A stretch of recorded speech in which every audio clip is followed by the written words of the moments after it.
रामकृष्ण रामकृष्ण मज हृदयी सद्गुरु जेने तारिलो हा संसार करू मनवणी विशेष अत्यादरू विवेकावर. आज खऱ्या अर्थानं परमपूज्य कृष्णानंदजी महाराज यांच्या गुरुपौर्णिमेच्या किंवा गुरुपूजनाच्या निमित्तानं आपण सर्वजण जमलेलो आहोत. खऱ्या अर्थानं गुरुपूजन आपल्या हिंदू परंपरेप्रमाणे आपण गुरुपौर्णिमेला करत असतो, पण काही कारणास्तव आपण तेच गुरुपूजन आज या ठिकाणी संपन्न करत आहोत आणि म्हणून आपण सर्वजण जमलेलो आहोत. सज्जनो, गुरु या वाक्याचा जर अर्थ आपण शोधला तर नेमकं गुरु म्हणजे काय असतं या जगामध्ये. अनादिकालापासून ही गुरु शिष्याची परंपरा आलेली आहे नाही का. आदिनाथ गुरु सकळ सिद्धांचा मच्छिंद्र तयाचा मुख्य शिष्य. मच्छिंद्राने बोध गोरक्षाशी केला, गोरक्षेवळला गहेनी प्रति गहेनी प्रसादे निवृत्ती दातार ज्ञानदेवी सारच जगली. अगदी माऊलींपर्यंत ही गुरु परंपरा जेव्हा आलेली आहे, पण ती परंपरा जर आपण पाहिली तर एकाने एकालाच अनुग्रह द्यायचा. पण ज्ञानेश्वर माऊलींनी इतकं सोपं करून सांगितलं की नाही का, सकळांशी येथे आहे अधिकार आणि कलियुगी उद्धार हरीच्या नामे. आता कलियुगामध्ये गुरु शोधायला कुणी कुठेही जायची गरज नाही. अगदी सोप्या भाषेत सांगतो. का बरं? तर गुरु शोधण्यासाठी आपण जाण्यापेक्षा आपल्या जीवनामध्ये आपण असं वागलं पाहिजे ना की गुरुच आपला शोध घेत आला पाहिजे. लक्षात आलं? ज्ञानोबा आता सांगतात हरिपाठामध्ये की मोक्ष रेखे आला, भाग्यविनाटाला आणि मग साधू चांगकीला हरिभक्त. आपण त्या रेषेपर्यंत येऊन पोचलो ना की आपल्याला गुरु शोधायची गरज नाही, गुरुच आपला पत्ता शोधत येत असतात. जगद्गुरु तुकोबरायांच्या बाबतीत हेच घडलं ना नेमकं. महाराज म्हणतात, मी गंगेवर स्नानाला जात असताना काय घडलं तर मी त्यांना सापडलं नाही का, सापडले आणि सापडविले हे दोन वाक्य वेगळे वेगळे. तर महाराज म्हणले, सापडविले वाटे जाता गंगा स्नान मस्तकी तो त्यानं ठेवीला कर. मी त्यांना शोधायला गेलो नव्हतो, त्यांनी मला सापडवलं. तर हे कशामुळं घडत असतं तर आपल्या जीवनामध्ये आपण जे परमेश्वराने हे आपल्याला शरीर दिलेलं आहे आणि याच शरीराने आपल्याला परमेश्वराची प्राप्ती करून घ्यायची आहे, परमेश्वराची ओळख करून घ्यायची. आपण नेमकं कोण आहे याची जाणीव करून देणारे आपल्या जीवनामध्ये एकच व्यक्ती आहे आणि त्या व्यक्तीचं नाव आहे गुरु. लक्षात आलं? अगदी ज्यानं हे विश्व निर्माण केलेलं आहे. महाराज तर म्हणतात, जेने हे विश्व निर्मिले महर्षी देवा ते संस्थापिले 21 स्वर्गात ते धरले सत्ता मात्रे आपोली. ज्याची जगावर सत्ता आहे, जो जगाचा मालक आहे, जो जगाचा स्वामी आहे, त्याने सुद्धा गुरु केलेला आहे. आणि प्रत्येक युगाची परंपरा बघा. रामप्रभूने सुद्धा त्यांना गुरु केलंच ना, वशिष्ठ ऋषींना. भगवान कृष्ण परमात्म्याने संदीपनी ऋषींना गुरु केलेला आहे. पण गुरु परंपरा ही अनादिकालापासून जरी असली तरी कलियुगामध्ये आता ते शक्य नाही. तर इतकं सोपं करून सांगितलं कलियुगामध्ये की महाराज म्हणले, कलियुगा माझी करावे कीर्तन तेने नारायण देईल भेटी. काय करायला सांगितलं? कीर्तन करायला सांगितलं.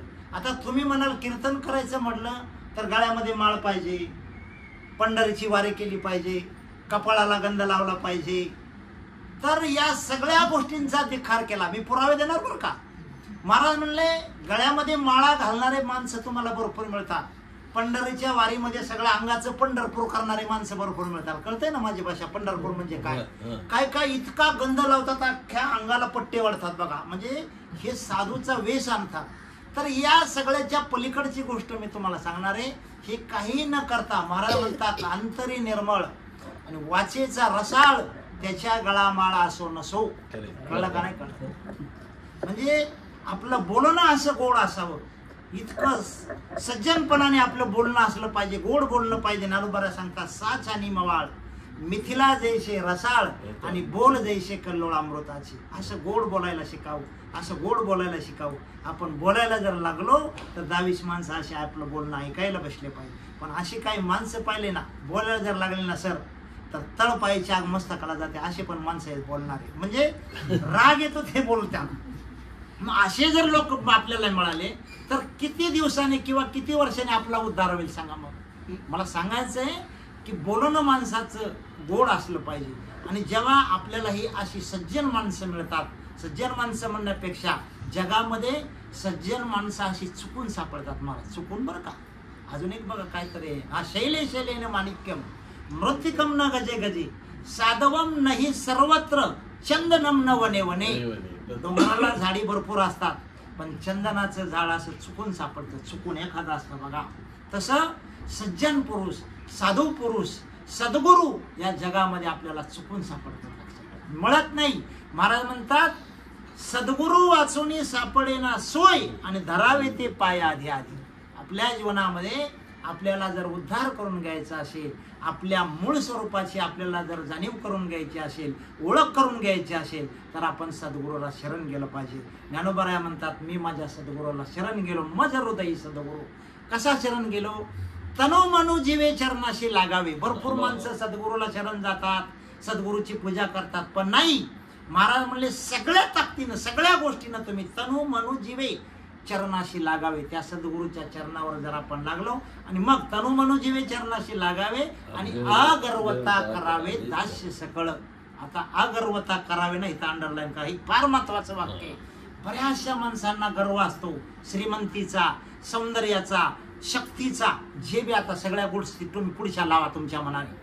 अनेक गर्व असतो आणि अभिमान नावाची वस्तू जर नष्ट करायची असेल तर त्याच्यासाठी एकच उपाय आहे, ते म्हणजे सद्गुरूचं चरण. लक्षात ठेवा. जीवनातला अभिमान, अभिमान कोणाला झाला? अगदी पुरावा देतो तुम्हाला.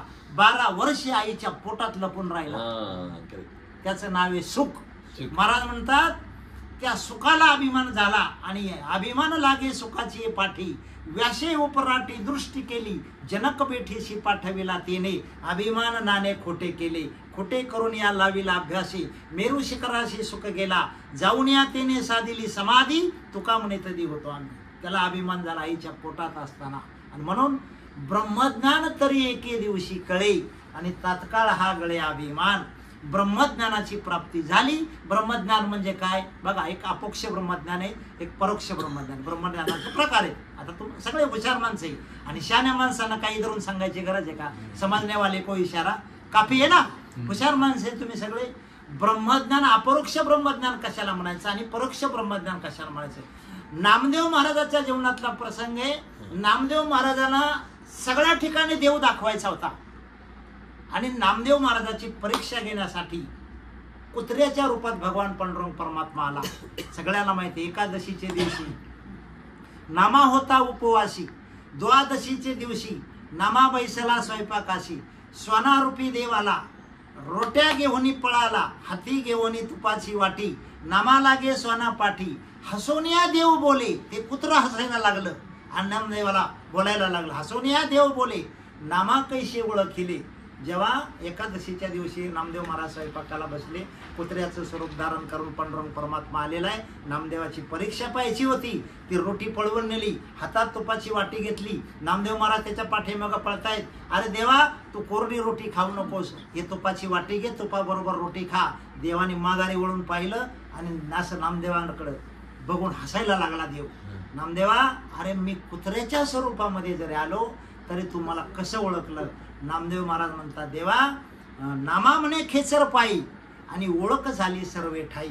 नामदेव महाराजांना कुत्र्यात सुद्धा देव पाहण्याची दृष्टी जर कोणामुळे झाली असेल तर ती म्हणजे सद्गुरू विश्वबा खेचर भेटले आणि मग त्यांना ती दृष्टी निर्माण झाली. तसं आपल्या जीवनामध्ये ज्ञानोबराया सांगतात, धन्य आनंदाची सापडली वेळ, संत सज्जन बेठले स्वजीवळ, तेने फेडेला बुद्धीचा मळ आणि दृष्टी दाखविला यशवदेचा बाळ हो.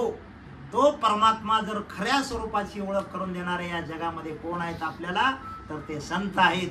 आणि म्हणून महाराज म्हणतात, संताची पायी हा माझा विश्वास, सर्व भावी दास झालो त्यांचा. का तर तेची माझे हित करीती सकळ, जेने हा गोपाळ कृपा करी.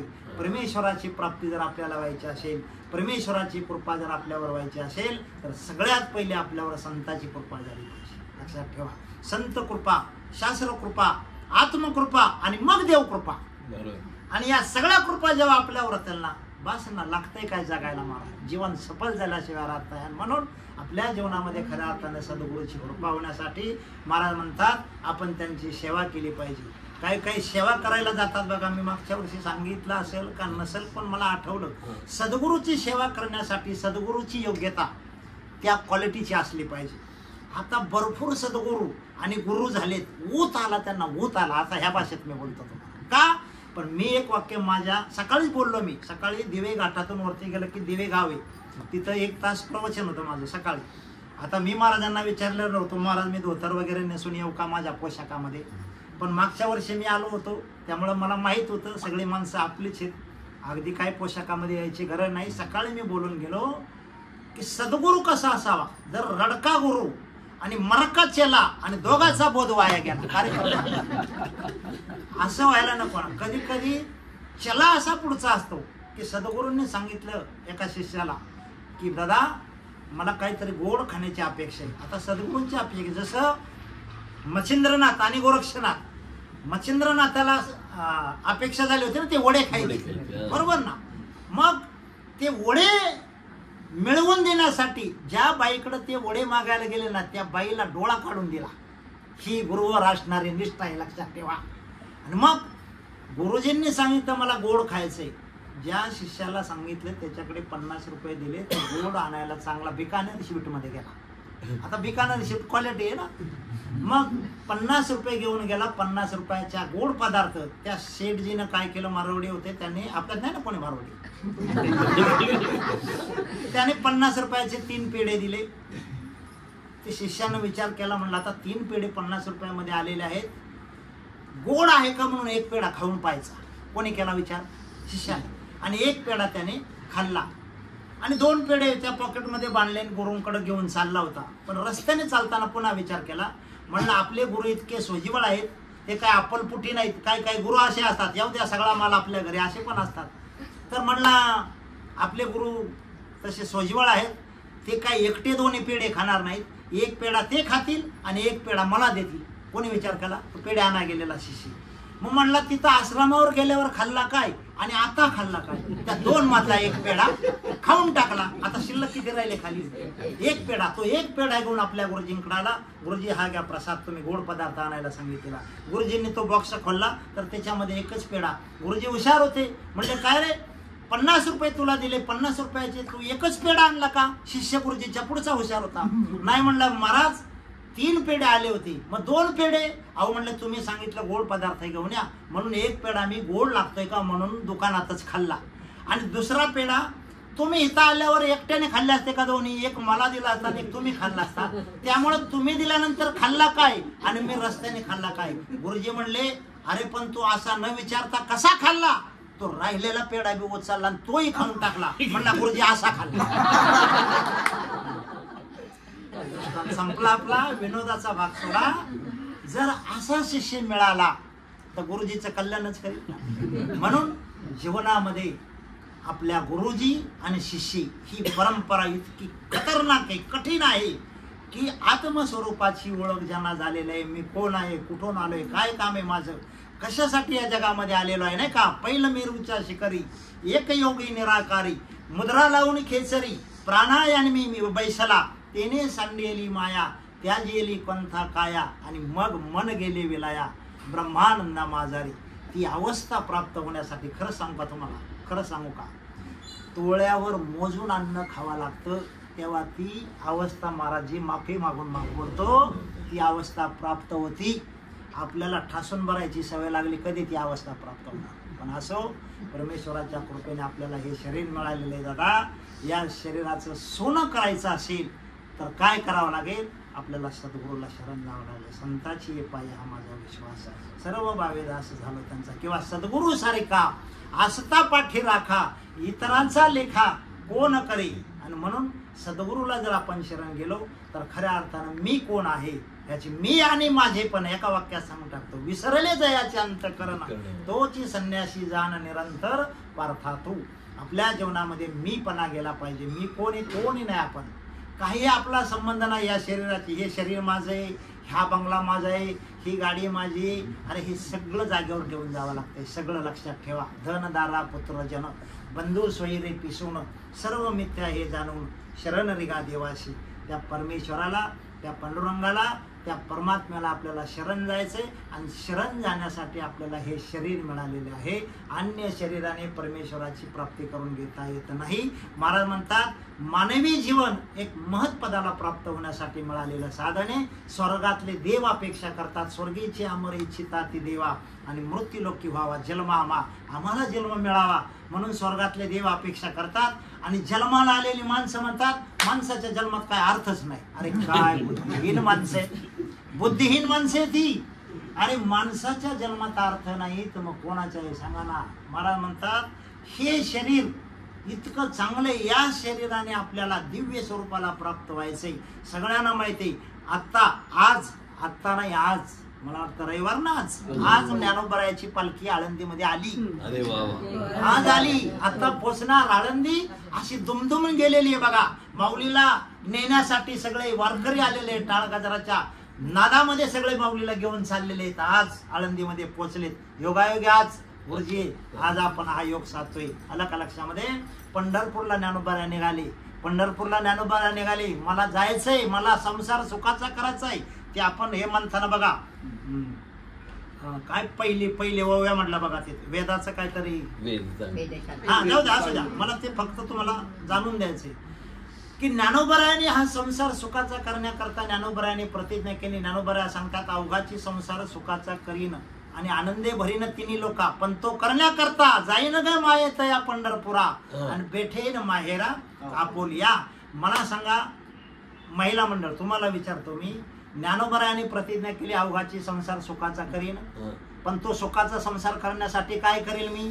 जाईन ग माये, पुढचं बोला ना, तया पंढरपुरा आणि बेठेन माहेरा आपोलिया. आता मला सांगा संसार सुखाचा करण्यासाठी शहाण्याबाईनं सासरे राहिलं पाहिजे का माहेर गेलं पाहिजे? तुमचं काय म्हणणं आहे सांगा. सासरे राहिलं पाहिजे ना.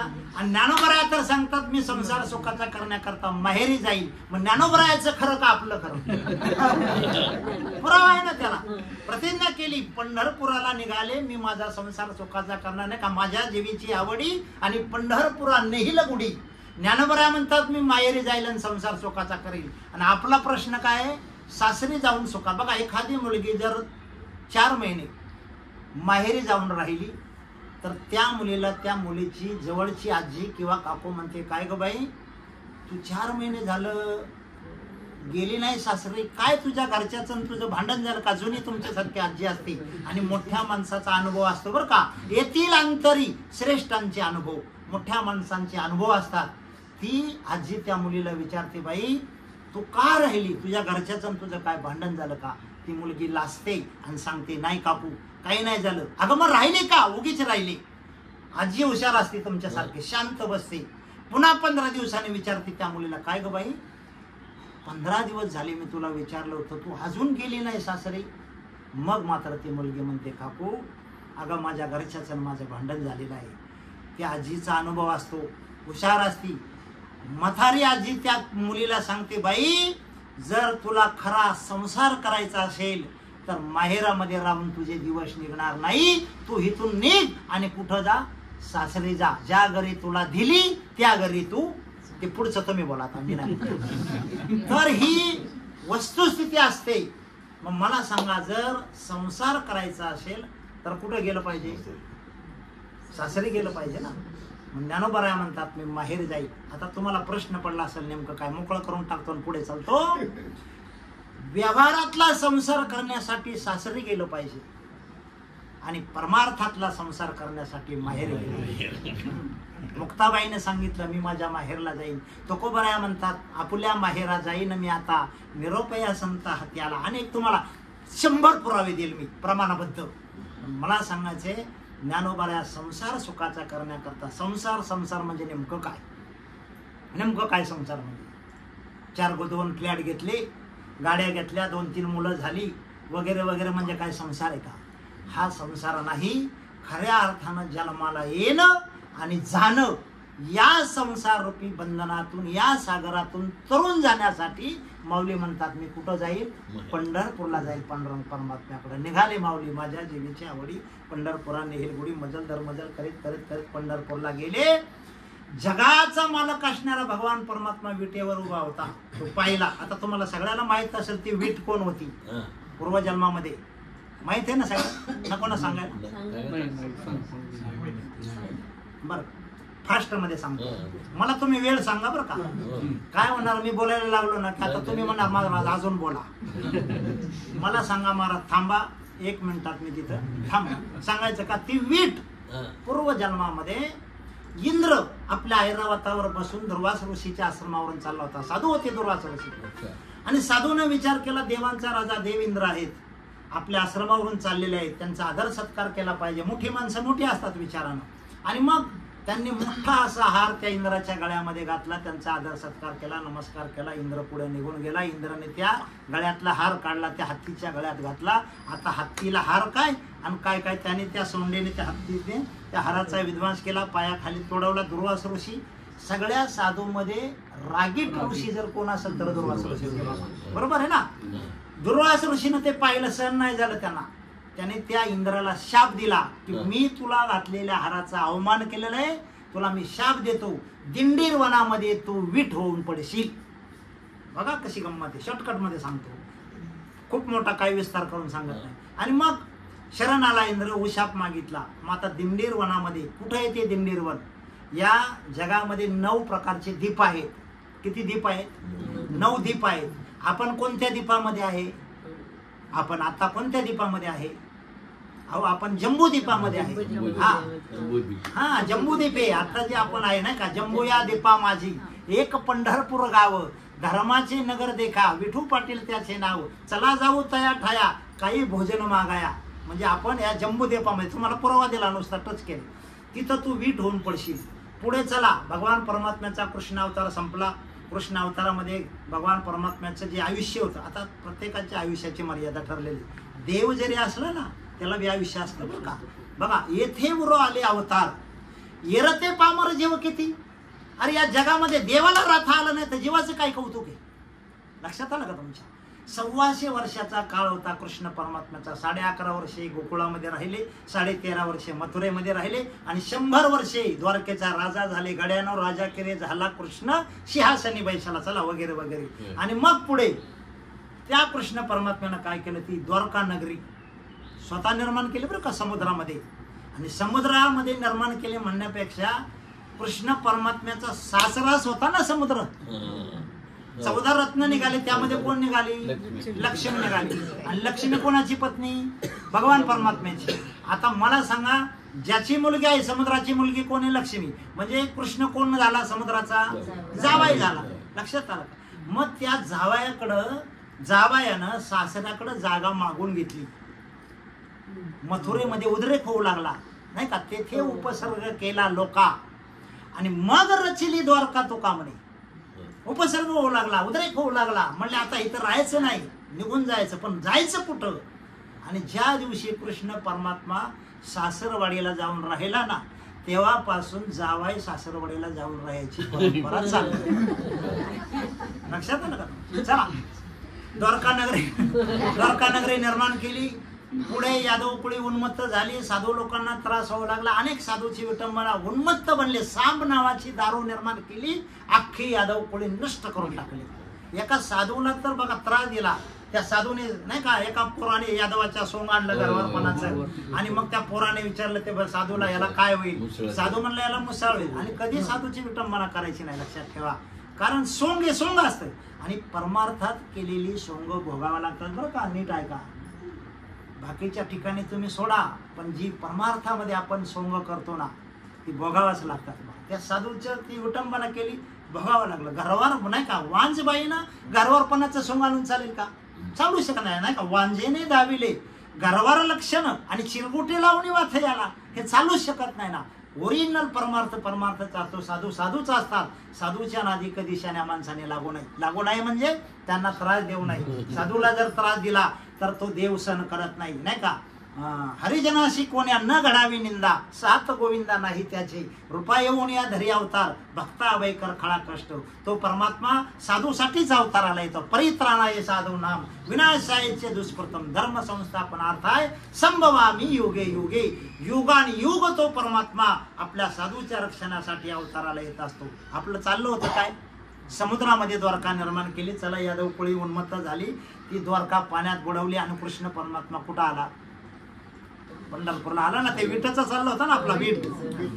पंढरपूरला परमात्मा जेव्हा आला तर त्या परमात्म्याच्या अगोदर बघा कोण आलं? आधी परमात्मा आला का आधी रुक्मिणी आली?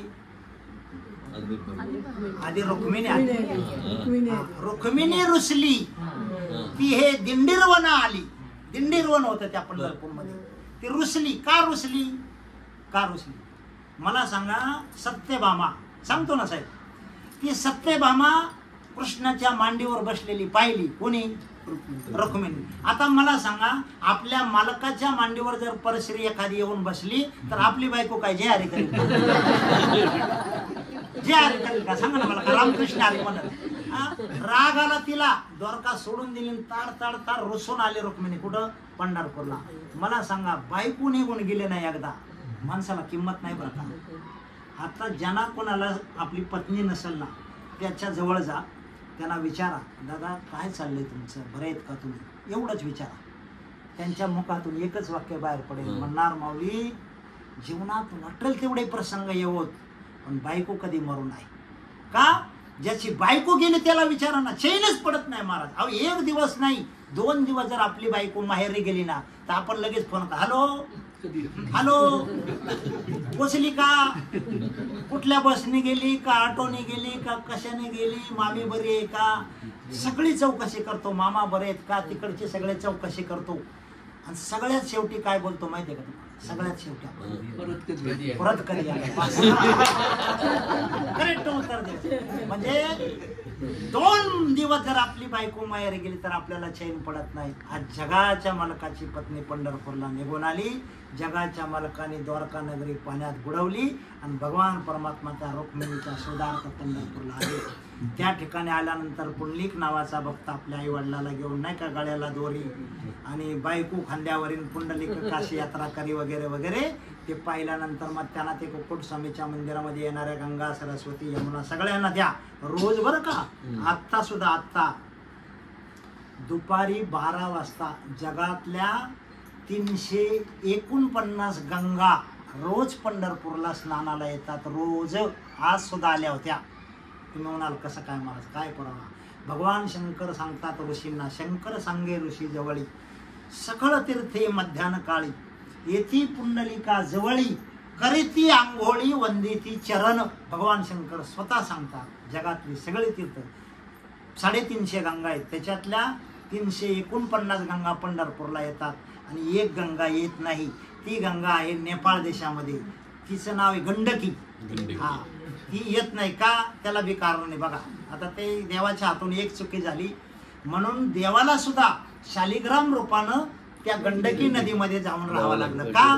देवाच्या हातून थोडीशी चुकी झाली. ती वृंदा जलेंदर राक्षसाची पत्नी वृंदा म्हणजे आताची तुळस तिच्या अंगाला स्पर्श केल्यामुळे त्यांनी शाप दिला होता. देवाला शाप दिला. देवाला सुद्धा त्या गंगेमध्ये पडून राहावं लागलं. चला पंढरपूरला आल्यानंतर पुंडलिक आई वडिलांची सेवा करताना पाहिलं. त्यानं काय केलं मग देव आलेला आहे काय माहित नाही. आता 2 पुरावे आहेत बरं का मला माझ्या अभ्यासामध्ये. काही ठिकाणी परमात्मा आला असं बी म्हटलेलं आहे आणि काही ठिकाणी परमात्म्याला आणला असं बी म्हटलेलं आहे. दोन्ही पुरावे देतो तुम्हाला. बघा पुंडलिकासाठी आला बघा कशी गंमत आहे. त्याला पुरावा आला नावा रूपा आणि तुका म्हणे झाला सोपा. इथं आला हे वाक्य आहे. आणि दुसरा पुरावा आहे संतांनी त्याला रूपाला आणला. आणलाही रूपा बळे आणि करोनी खळे हरिदासी. हरिदासानं त्याला रूपाला आणला. हे दोन्ही पुरावे. चला आपण आला बी पकडू आणि आणला बी पकडू. पण पंढरपूरमध्ये त्याने ते पहिला प्रकार आई वडिलांची सेवा करत असताना मग त्या पुंडलिकाने सांगितलं मला तुझ्याकडं पाहायला वेळ नाही. त्याच्या हातामध्ये जी वीट आली ती वीट त्या पुंडलिकाने का कारे पुंड्या मातलाशी आणि उभे केले विठ्ठलाशी ऐसा कैसा रे तू धीट आणि पाठी जुगारिली वीट. ती वीट टाकली. त्या विटेवर त्याने सांगितलं उभा राहा. जोपर्यंत माझ्या आई वडिलाची सेवा होत नाही तोपर्यंत तो विटेवर उभा राहा. किती दिवस झाले माहितीये का तो उभा आहे? 28 युग झाली. युगे 28 विटेवरी उभा.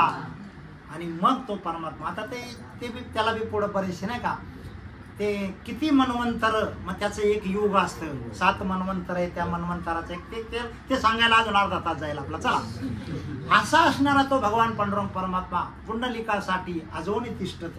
तुका म्हणे मात दंडिताची. तो परमात्मा त्या विटेवर उभा आहे आणि तो विटेवर असणारा परमात्मा आपला महत्वाचा मुद्दा ज्ञानेश्वर माऊलींनी डोळ्यांनी पाहिला. काय यायचं आता आपल्याला आपल्या मूळ मुद्द्यावर. महाराज म्हणले मी त्याला पाहिला. खरंच पाहिला? लोकांचा विश्वास बसाना. खरंच ज्ञानोबरायांना विचारलं तुम्ही पाहिला का? माऊली म्हणतात खरंच पाहिला. अहो योग्यांना दुर्लभ असणारा परमात्मा, योगी या दुर्लभ. तोम्या देखिला साजनी, ए साजनी, ए मैत्रिणी, ए सखे, मी त्याला पाहिला. कसा पाहिला? अनंत रूपे अनंत वेशे देखिले मी त्याशी. आणि बाप रखमादेवीवर पुन बांधली पैशी. कसा होता तो? अवताराच्या राशी. तो हा उभा विटेवरी, शंख चक्र गदा पद्म सहित हरी. देखिला देखिला माय देवाचा देव, आणि फिटला संदेह निमाले तुझ्या पड. माझ्या अंतःकरणातला संदेह, संशय नावाचा विकार नष्ट झाला. मग अशी त्या ओव्यांमध्ये संशयाचं पण एक वाक्य मला दिसत नव्हतं. मी अजिबात काहीच वाचलं नाही, पण तुमच्या वाचण्याकडे माझं लक्ष होतं. मग त्यात मध्ये जे काय काय काय काय वाक्य मी लक्षात ठेवली. संशय नावाचा विकार जीवनामध्ये जर घातक विकार असेल ना आपल्याला, घातक कोण आहे माहिती आहे का तुम्हाला? बरं, संशय नावाचा विकार आला ना, आपण सगळे कुठं राहतात? वेगवेगळ्या ठिकाणी का पुण्यामध्येच? पुण्यात. चला, मुंबईवरून संशय निघाला, कुठे यायला? पुण्याला यायला. आपण पुण्यात राहतो. ही वार्ता जरी नुसती कळली ना कोणाला? अंतःकरणामध्ये असणाऱ्या भावाला. संशय आला, ही वार्ता जरी कळली तरी भाव शिल्लक राहत नाही. भाव इकडं कात्रज बोगद्यातून साताऱ्याला निघून जातो. भाषा कळली ना माझी? कोण आलाय? संशय. बरं, संशय नावाचा विकार इतका घातक आहे, चांगल्या चांगल्याची कुटुंब बर्बाद केली. बर्बाद कोणी? मग यावा का नाही यावा? नाही यावा. अहो तरी बी येतो ना. पण अजून पुढे जाऊ ना. आला, मी तर म्हणतो येऊ द्या. आला, चला आला. आल्यानंतर काम झाल्यावर त्याने जावं का नाही? कळलं का नाही? कळलं. ज्या कामाला तो आला, कोण? संशय. ते काम झाल्यावर त्याने जायला पाहिजे ना. जात नाही, त्याला असा वळून काढा तुम्ही, वळून, तो निघत नाही. आणि म्हणून शहाण्या माणसाने संशय नावाच्या विकाराला कधीही प्राधान्य द्यायचं नाही. घातक विकार ज्ञानोबा तर सांगतात. आणि म्हणून संशयाहुनी थोर, अनिक पाप नाही आईशी घोर, का विनाशाची वाघोर प्राणी अशी. जीवाच्या ठिकाणी घातक विकार जर कोण असेल तर त्याचं नाव आहे संशय. मोठ्या माणसाच्या संशयामध्ये जगाचं हित आहे, आणि आपल्या संशयामध्ये अहो जगाचं तर वाटोळ आहेच आहे, पण आपलं बी आहे ना. लक्षात आलं का? जगाच्या मालकाच्या पत्नीला सीतामाईला संशय आला, फळे आणून द्यायचं काम करतायत कोण? लक्ष्मण दादा. खात असेल किती, काय गरज आहे का? आपल्याला 14 वर्ष 14 दिवसाच्या वनवासाच्या काळात फळं मिळतात, आपलं गप बसायचं होतं ना. म्हणले खात असेल किती. ज्या दिवशी सीतामाईला संशय आला त्या दिवशी लक्ष्मणाने निर्णय घेतला, आजपासून फळे खायची नाही, बंद केली. किती वर्षे? 14 वर्षे. 14 वर्षावरही केले उपोषण. जाणता आपण प्रत्यक्ष हे प्रमाणित बरं का. 14 वर्षे उपाशी राहिला. पण मोठ्या माणसाच्या संशयामध्ये हित असतं बघा. जगाच्या मालकाची पत्नी, प्रभू रामचंद्राची पत्नी सीतामाई, तिला जर संशय आला नसता तर 14 वर्षे लक्ष्मणाने उपवास केला नसता. आणि जर लक्ष्मणाने 14 वर्षे उपवास केला नसता तर रावणाचा पोरगा इंद्रजित मेला नसता. कारण जो कोण 14 वर्षे उपवास करेल त्याच्या हातूनच त्याला मृत्यू होता. म्हणजे मोठ्या माणसाच्या संशयामध्ये जगाचं हित आहे. आपल्या सीतामाईचं काय? आपल्या सीतामाईचा कार्यक्रमच आहे ना. म्हणून संशयाहुनी थोर, अनेक पाप नाही आईशे गोड, का विनाशाची वाघोर प्राणी अशी. ज्ञानोबा सांगतात संशय नावाचा विकार आपल्या अंतःकरणातला नष्ट करून टाका. समूळ असणारी भावना संदेह म्हणजे संशय नावाचा विकार नष्ट करा आणि स्वच्छ अंतःकरण करा. एकदा आपलं अंतःकरण स्वच्छ झालं ना की मग तो परमात्मा विटेवर मोडी टाकतो, नाही का. तुका म्हणे देह भरिला विठ्ठले आणि काम क्रोध केले घर रीते. हे घर आपलं स्वच्छ करायला पाहिजे. जसं सकाळी उठून आपल्या घरात नेहमी आपण झाडून काढतो, किचन साफ करतो, सगळा कोपरा साफ करतो. अरे या घराचा कोपरा कोणी साफ करायचा? या घराला खऱ्या अर्थानं स्वच्छ केलं पाहिजे. ज्या घराला स्वच्छ करायला पाहिजे माणसं त्या घराला साहेब स्वच्छ करत नाही. काय काय माणसं करतात, सुंदर कपडे घालतात, सुंदर सकाळी उठले की बघा ते हमाम काय साबण, लक्ष साबण, लाईबाई साबण पूर्वी होते, अलीकडे साबण नाही, क्लिनिक प्लस शॅम्पू लावतात आणि महिला एक एक पुढे नाही 2-2 पुढे लावतात. मला सांगा, अरे याला साफ करण्यापेक्षा त्या परमेश्वराला जर तुम्हाला नटवायचं असेल ना, तो आतमध्ये बसलेला आपल्या त्याला आतून नटवा. तो काय पाहतो? तो का म्हणे नको वरपंग देवा आणि घेई माझी सेवा भावशुद्ध.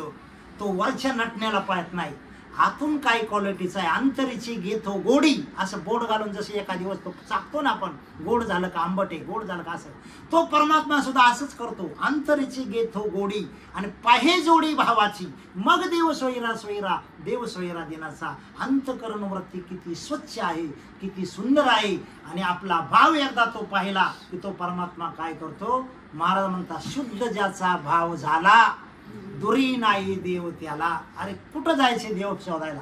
काही गरज नाही. डोंगरात जायचं नाही, अंगाला पंढरपूर करायचं नाही, गंधगुळ्या उघडायच्या नाही, दाढ्या वाढवायच्या नाही. काय म्हणतात मी चप्पलच घालीत नाही, कोण म्हणतं मी दाढीच करीत नाही, कोण म्हणतं मी शिजलेलं अन्नच खात नाही. अरे सांगितलं कोणी हा कुठं करायला? काही सांगितलं नाही, सोपं सांगितलं, ठाईच बैसवणी.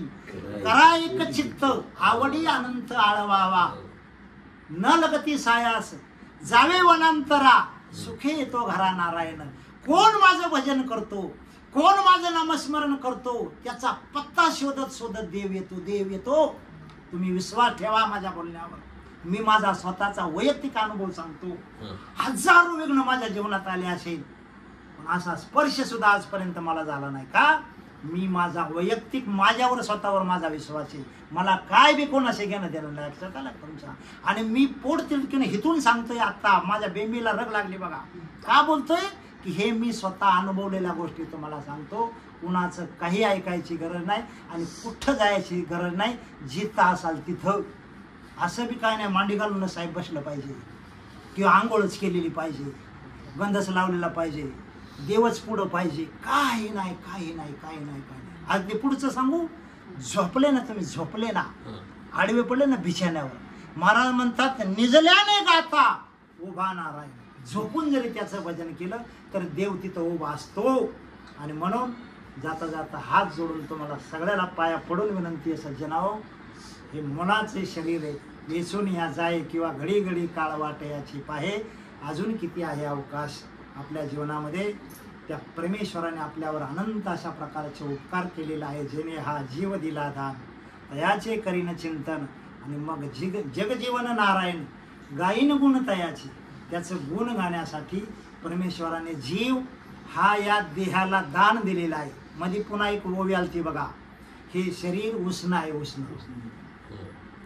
अजून एक ओवी बघा, मला वाटतं 18व्या अध्यायामधील 1102 क्रमांकाची ओवी आहे. देह तो पाचाचे झाले, ते कर्माच्या गुणी गुंतले, बहुतसा चाकी सुधले जन्म मृत्यूच्या. हा देह आपल्याला उष्ण मिळालाय पंचमहाभूतांचा. त्या ओव्यांचा थोडासा मी लक्ष दिल्यावर त्याला अर्थ माझ्या लक्षात आला. आणि त्या विषयाला अनुसरून मी बोलतोय की हे शरीर आपल्याला उष्ण दिलेलं आहे. तर या शरीरानं त्या परमात्म्याची प्राप्ती करून घेता येते. दिले इंद्रिय हातपाय कान डोळे मुख बोलाया वचन दिले तुझे नारायण नाशे जीवपन भवरोग. बस या शरीरानं चिंतन करून करून करून करून चिंतने तद्रूपता ती अवस्था प्राप्त करून घ्यायचं. आणि एक दिवस आपणही सद्गुरू बनायचं. आलं का लक्षामध्ये? एकदा आपण सद्गुरू बनलो की बस सद्गुरूला जन्म नाही आणि मरण नाही, काहीच लागत नाही. का? सद्गुरूच्या ठिकाणी ती पावर असते. आपुला सारखे करीती तात्काळ आणि नाही काळ वेळ तया लागी. ज्ञानेश्वर माऊली पंढरपूरला गेले. मला परत आळंदीला आणून 2 मिनिटात सोडायचंय. नाहीतर तुम्ही म्हणाल यांनी पंढरपूरला माऊलीला नेलं आणि माऊलीला परत आळंदीला का नाही आणलं हे विसरून. आता लक्षात आलं माझ्या. चला, ज्ञानेश्वर माऊलीने त्या पांडुरंग परमात्म्याला पाहिला आणि पंढरीच्या वारीवरून परत आले. आपल्या मुद्द्यावर यायच्या आता शेवटच्या वाक्यावर माझ्या, की ज्ञानेश्वर माऊली आळंदीला आल्यानंतर जेव्हा त्या परमात्म्याला पाहिला आणि मग मात्र ज्ञानेश्वर माऊलीच्या मुखातली वाक्य बाहेर पडली की खऱ्या अर्थानं मी ज्या संसारातून मुक्त होण्याची प्रतिज्ञा केली होती तो संसार माझा सुखाचा झाला. हा जे संसार सफल झाला गे माये देखिले पायी विठोबाचे. त्या परमात्म्याला मी पाहिला, त्याचं पाय पाहिलं आणि माझा संसार सुखाचा झाला. ज्ञानेश्वर माऊलीचं हे शरीर रक्तामांसाचं न राहता ते शरीर दिव्य स्वरूपाला प्राप्त झालं. दिव्य ज्ञानदेवी घेतले दान बाबा बाळचंदू, हृदय धरून या ध्यान बाबा बाळचंदू, समाधी बैसला निर्वाण बाबा बाळचंदू, कथा कीर्तन करीतो बाबा बाळचंदू. आळंदीला माऊली समाधीला बसले. रामकृष्ण हरी त्यांचं वजन चाललेले. जीवन मरणाच्या बंधनातून मुक्त होणे म्हणजे आपल्या मूळ स्वरूपाला प्राप्त होणे अतिशय सोप्या भाषेमध्ये. पुंडलिक हरिविठ्ठल श्री ज्ञानदेव तुकाराम पंढरीनाथ भगवान की जय. माऊली ज्ञानेश्वर महाराज की जय. जगद्गुरु तुकाराम महाराज की जय. संत सुपनकाका महाराज, कृष्णानंद महाराज की जय.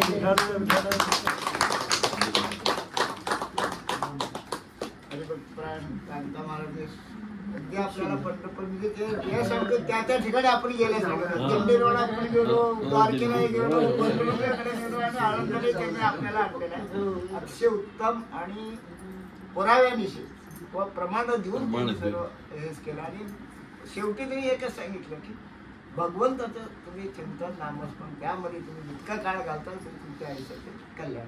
बाकीचे बाह्याकडे फारसे लक्ष देऊ नका. ते त्यांनी अतिशय बोध आपल्याला वर्तन करा. आपलं नुसतं एका आपण त्यांना म्हणलं की तुम्ही थोडंसं या, तर त्यांनी इतकं हे करून पुढाकार घेऊन येऊन आपल्याला मार्गदर्शन केलं. त्यामुळे त्यांच्या आमच्या सर्वांच्या वतीने मी आभार. त्यानंतर कृष्णानंद महाराज आपण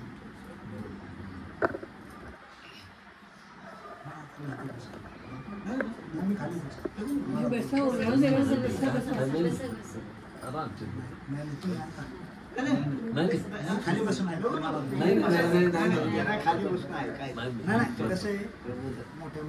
फार बोलणार नाही. इतकं छान तुम्ही सगळं सांगितलेलं नाही. तुमच्या पुढे हे झालेले आहेत आता सूर्याच्या प्रकाशापुढे काय नाही नाही नाही सूर्याच्या प्रकाशाचं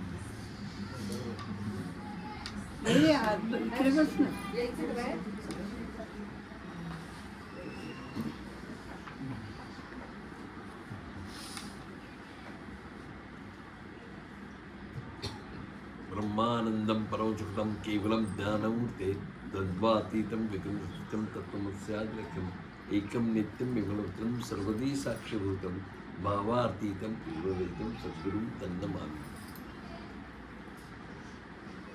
मज हृदयी सद्गुरु जेणे तारिलो हा संसार करू, म्हणून विशेषे अत्यादुर विवेकावरी. ही महाराजांनी घेतलेलं आहे. फारच सुंदर आपल्याला सगळं इतकं तृप्त झालेलं आहे की आता खरं म्हटलं तर सगळे विषय बोलायचे संपलेलेच आहेत असं म्हणायला हरकत काही नाही आहे. कारण आपल्याला पूर्णपणे आपण मी कोण कुठून आलो वगैरे वगैरे सगळं आपल्याला समजून घ्या. त्यामुळे आता औपचारिक या दिवशीने मी काहीतरी थोडंसं बोलायला पाहिजे आणि मी बोलणार. याच्या व्यतिरिक्त मला काही जास्त काही सांगायचं नाही. आज आपण गुरुपौर्णिमा साजरी करतो आहोत. आनंदाची गोष्ट आहे. पुन्हा नम्रतेने मी एक गोष्ट सांगू इच्छितो सगळ्यांना की आज या ठिकाणी गुरु म्हणून जरी मला बसवलं असलं तरी सगळी पूजा माझ्या गुरूंची आहे. हीच माझ्या मनातली पूर्ण भावना आहे. आणि त्याच भावनेतून मी जे जे कार्य करतो आहे ते त्यांना साक्षी ठेवून करतो आहे. तेच माझ्याकडनं करून घेत आहेत. म्हणजे बालकाचे बालक बापाची ताटी जीवे बालकाचे जीवू लागे. त्यामुळे त्यांनी सांगितलेलं जे कार्य आहे ते त्यांचं म्हणून करायचं आहे. त्यांचं म्हणून करायचं. म्हणून मी नेहमी म्हणत असतो की जे त्यांनी वाढून ठेवलं, मी वाढप्याचं काम करतो आहे. फक्त प्रत्येकाला वाढायचं काम आहे. पदार्थ त्यांनीच तयार करून ठेवलेले आहेत. आणि मग दुसरा म्हणा फार सुंदर तुम्ही केलं हो, चांगलं छान झालं. आणि मी काय केलं याच्यात, मी फक्त त्यांनी केलेलं तुम्हाला सांगतोय. जे जे माझ्या अंगात झिरपलं तेवढं मी सांगतोय. एवढंच माझा माझी भूमिका ही आहे. त्यामुळे जरी आज त्या स्थानावर तुम्ही मला वेगळा जरी हे दिला असला तरी माझ्या मनातल्या भावना मी पहिल्यांदा सांगितल्या. आता आज आपण गुरुपौर्णिमा करतो आहे. गुरुपौर्णिमा म्हणजे नेमकं काय आहे. काल एक मी व्हिडिओ याच्यामध्ये पाठवला होता आपल्या मुद्दाम याच्यावर. ते गुरुपौर्णिमेबद्दल मी केलं होतं. तो पुन्हा पाठवू कोणाला. तर गुरुपौर्णिमेला व्यासपौर्णिमा असं म्हटलं जातं. तर व्यासपौर्णिमा म्हणजे काय, तर महर्षी व्यासांची ती पौर्णिमा आहे. त्यांचं स्मरण आहे. कारण जगत सर्व व्यासश्रम असं म्हटलेलं आहे. जगातलं सगळं हे व्यासांचं उष्ट आहे, असं उच्चिष्ट आहे असं म्हटलं जातं. तुका म्हणे उच्चिष्टाचे भोजन तुका देव मानवत. ते उच्चिष्ट म्हणजे नेमकं आणि नेमकं काय व्यासा. त्यामुळे वेद, उपनिषद, शास्त्र, धर्म सर्व सगळं व्यासाने तयार केलेलं आहे. आणि कशासाठी तयार केलेलं आहे? मानव जीवन उन्नत अवस्थेत जाण्यासाठी काय काय करायला लागणार आहे याचा पूर्ण विचार करून त्यांनी सगळे 4 वेद तयार केले, 6 उपनिषद झाली, त्याच्यानंतर 6 शास्त्र आहे, 4 हे सगळं करून मग करत असं सगळं केलं. आणि लोकांपर्यंत की प्रत्येकाचे रीतिरिवाज कसे असावेत, काय असावे, सगळे कर्म धर्म जे जे काय त्याला म्हणायचं ते सगळं तयार कुठून झालेलं आहे. आणि व्यासाने सांगितलं आहे. आणि बाकीच्या सगळ्यांनी ते त्या विवरण करत लोकांपर्यंत ते पोहोचलेलं आहे. हे सगळं केलं. व्यासांनी इतकं सगळं लिहिल्यानंतर सुद्धा व्यास महर्षींना शांती थोडी मिळाली नाही. थोडंसं मन अस्वस्थ थोडंसं व्हायला लागलं. एकदा नारद मुनी आले आणि नारद मुनी म्हणले, महर्षी आपण अशी खिन्न का? नाही म्हणे, मी एवढं सगळं लिहिलं, अमुक केलं तमुक केलं, सगळं वेद आहेत, अमुक आहेत, उपनिषद आहे, शास्त्र आहेत. हो म्हणले, तुम्ही लिहिलं, मला आनंद वाटतो, जगाला कल्याण आहे. पण एक गोष्ट करायची राहून गेली म्हणले तुमची. तुम्ही हे सगळं लिहिलं ना, हे सगळं लोकांनी कसं वागावं, काय करावं, काय केलं तर परमात्मा कसा प्राप्त होईल, अमुक हे सगळं लोकांपर्यंत जीवाला जगल्यानंतर जीवाचं संजीवन कसं व्हावं, या सगळ्या गोष्टीचा उहापोह तुमच्या सगळ्या ह्याच्यात आहे. पण ज्या परमात्म्याबद्दल तुम्ही बोलता त्या परमात्म्याचं गुणगान तुम्ही केलंय का? तर ते म्हणले नाही, याच्यामध्ये तिचं नाही आहे. मग ते म्हणले तुम्ही करा म्हणजे तुम्हाला शांती लाभेल. खरी शांती कशात आहे? परमेश्वराचे गुणगान. मग त्यांनी भागवत लिहिलं. म्हणून भागवत पुराण हे व्यासांनी नंतर लिहिलं. त्यांना शांती मिळवण्यासाठी आणि त्यांना ती मिळाली. त्या भागवत पुराणामध्ये 12 स्कंद आहेत. त्या 12 स्कंदामध्ये वेगवेगळ्या स्कंदामध्ये वेगवेगळ्या राजांच्या वेगवेगळ्या लोकांच्या कथा आहेत. ते कसे वागले, त्यांना काय काय मिळालं वगैरे सगळे परमेश्वराच्या अवतारांची माहिती आहे, सगळी माहिती आहे. याच्यामध्ये फक्त 10 आणि 11 या 12पैकी 12वा जो स्कंद आहे ना, तो सगळं थोडक्यात अवतरणिका जशी असते ना तशा पद्धतीचा तो आहे की याच्यात इतके श्लोक आहेत वगैरे वगैरे ते सगळं माहिती. पण 10वा आणि 11वा हे 2 स्कंद जे आहेत ते अत्यंत महत्त्वाचे आहेत. त्यातला 10वा याच्यामध्ये फक्त कृष्ण लीला चरित्र आहे. कृष्ण लीला चरित्र आहे म्हणजे श्रीकृष्णाचा जन्मापासून ते मथुरेच्या याच्यापर्यंत जाईपर्यंत, द्वारकेला जाईपर्यंत सगळा भाग आहे. आणि 11व्या स्कंदामध्ये आत्ता महाराजांनी जे सांगितलं श्रीकृष्णाचं निर्वाण आहे की जो आला त्याला जावंच लागतं. हे श्रीकृष्णाला माहिती आहे. लोकांना वाटतं देव राहत नाही. अनेक रूपं बदलतो दरवेळेला. त्या युगे येतो ना मी त्याप्रमाणे तशाप्रमाणे येतो. परित्राणाय साधूना विनाशायचं दुष्कृताम अशा पद्धतीने देव पुन्हा पुन्हा येतो, पुन्हा जातो. आणि या पद्धतीने ज्यावेळेला त्यांनी आले त्यावेळेला त्या ठिकाणी त्यांनी आता विचार केला की आपलं आयुष्य संपलेलं आहे आपलं. त्यामुळे आपण काय करावं तर यादव सगळे लोक जे यादव यांच्याबरोबर कौरवांच्या बरोबर लढले वगैरे वगैरे वगैरे ते आता जास्त खुलत जात नाही. पण यामुळे ही द्वारका आत्ता यांनी सांगितलं म्हणजे सासूरवाडीकडनं घेतलं, पुन्हा परत करायचं मोकळं व्हायचं आपण याच्यातनं. म्हणून मी जाणार ते जाता सगळं निर्वाह करायची. या निर्वाह तो सगळा भाग 11व्या स्कंदामध्ये आहे. त्यावेळेला सगळे ऋषीमुनी सगळ्यांना पाठवले. त्यांनी आत्ता सांगितलं ते सांब वगैरे वगैरे ती कथा सगळं आहे. आणि यानंतर 5व्या अध्यायापासून पुढे अशी गंमत होती की त्या ठिकाणी उद्धव मात्र तिथून जायला तयार होत नाही. तो म्हणला कृष्ण तू मला बरोबर घेऊन चल, तो जायचं. तेव्हा ते श्रीकृष्ण त्याला सांगतात तुला माझ्याबरोबर यायची गरजच नाही, तू स्वतःच मी होशील. आणि मग उद्धवाला केलेला जो उपदेश आहे हा सगळ्या 5व्या अध्यायापासून पुढे शेवटपर्यंत निर्माणापर्यंत आहे. आणि मग त्याला गुरुस्थानावर परमेश्वर श्रीकृष्ण सांगतात की आता बदरी आश्रमात तू जायचंस आणि मी म्हणून कार्य करायचंस. तू उद्धव म्हणून आता नाहीस, तू आता माझा भक्त आहेस किंवा माझा शिष्य आहेस किंवा तू गुरु आहेस, काही याचं पण तू लोकांना पण तुझं आचरण कसं असलं पाहिजे वगैरे वगैरे आचारसंहिता वगैरे सगळे श्रीकृष्णाने सगळं हे सगळं विवरण एकादश स्कंधामध्ये आहे. आणि एकादश स्कंध हा निरूपणासाठी नाथांनी घेतलेला आहे.